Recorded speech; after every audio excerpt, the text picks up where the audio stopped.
माझ्या मिस्टरांची तब्येत एवढी नाजूक होती तर त्यांचा आधी फुफ्फुस खराब सांगितलं आणि फुफ्फुसाचाच विलाज चालू होता. 2-3 महिन्यानंतर परत हे तपासायला गेले. त्या रिपोर्टमध्ये असं सांगितलं का तुमच्या मालकाचा वाल खराब झाला. मग फुफ्फुसाचा विलाज पाठीमागच राहिला आणि वालचं हे चालू झालं, विलाज चालू झाला. पण तुम्हाला सांगते परमेश्वराने देवाच्या नावाला धन्यवाद देते का इतकी संकटात होते आणि आधार म्हणतात कुणाचाच नव्हता. गणगोत भरपूर आहे पण अशी वेळ आली होती का ज्या वेळेस माझ्या मिस्टरांची तब्येत इतकी खराब झाली तर माझ्याजवळ 1 रुपया सुद्धा नव्हता आणि संघ माणूस पण नव्हतं. मी हॉस्पिटलमध्ये कामाला आहे पण देवाने मला इतकी शक्ती दिली.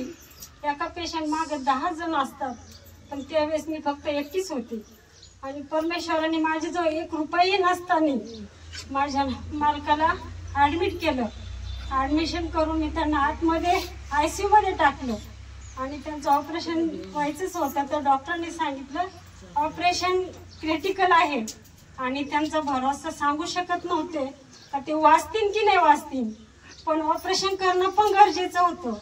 आणि माझा पूर्णपणे विश्वास होता परमेश्वरावर. कुणीही साथ दिली नाही तर माझं परमेश्वर मला कधीच निराधारी सोडणार नाही. आणि मी परमेश्वरापासून भरपूर वेळा भटकले. मला शैतानाने भरपूर वेळा भटकायचा प्रयत्न केला. मी भटकले पण, मी देवाच्या विरुद्ध पण गेले पण तरी सुद्धा देवाने मला सोडलं नाही. आणि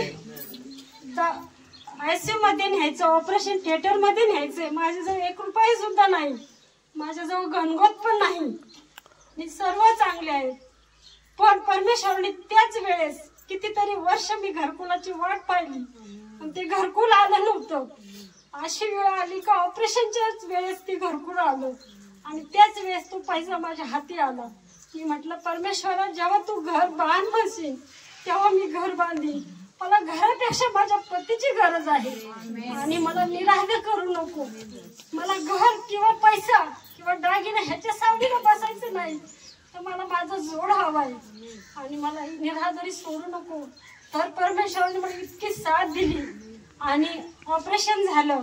सर्व पैसा बी ते गोळा झाला, सर्व माझ्या गरजा पूर्ण झाल्या आणि ऑपरेशन झालं.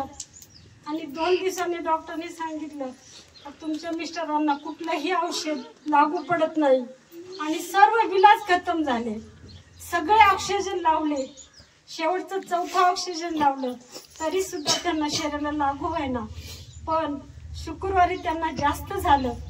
त्या डॉक्टरांनी 3 घंट्याची मुदत दिली. सर्व नातेवाईक जमा केले. सर्वांच्या मुलगा नाही, भाऊ जवळ नसताना जावयांची सही घेतली आणि ती जावयांनी मला सांगितलं पण नाही पण नंतर त्यांना सांगावंच लागलं. आणि परमेश्वराने आम्ही सर्व आशा सोडली पण तर देवावर भरोसा ठेवला. डॉक्टर मला नाही ठेवा म्हटलं देवा डॉक्टरचे प्रयत्न संपले पण तुझे नाही संपले. आणि आपल्या पास्टरांनी भरपूर वेळा त्यांनी त्यांच्यासाठी भरपूर वेळा प्रार्थना केली. ते स्वतः जर तिथं आले पण त्यावेळेस त्यांना आतमध्ये घेऊन गेलते आणि देवाने असं कार्य केलं तर लोक जमा झाले असताना आम्ही सर्व माझे गडी माणसं तिथं थांबले आणि लेडीजला घरी पाठवून दिलं. आणि अर्ध्या रस्त्यात डॉक्टरने मला बोलून घेतलं, सांगितलं का तुमच्या नवऱ्याचं हे संपलंय म्हणे. आणि खरंच परमेश्वराने त्यांना असं जीवदान दिलंय का 2 तासामध्ये असं काहीतरी झालं का परमेश्वराने त्यांचे सगळे बंद पडलेली मशीन परत चालू झाली. आणि त्यांना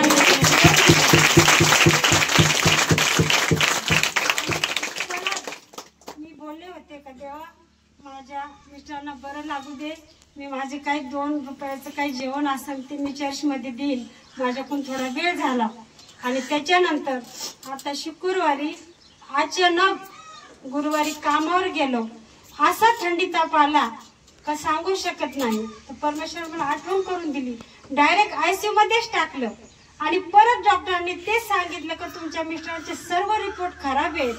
पण देवाच्या नावाला धन्यवाद देते माझ्याकडून त्याचं कार्य राहिलं होतं ते कार्य करून घेण्यास मला आठवण करून दिली. धन्यवाद देते. कुठल्याही कुठल्याही संकटात घाबरू नका, कारण परमेश्वर खूप महान आहे आणि मी देवाच्या नावाला धन्यवाद देते.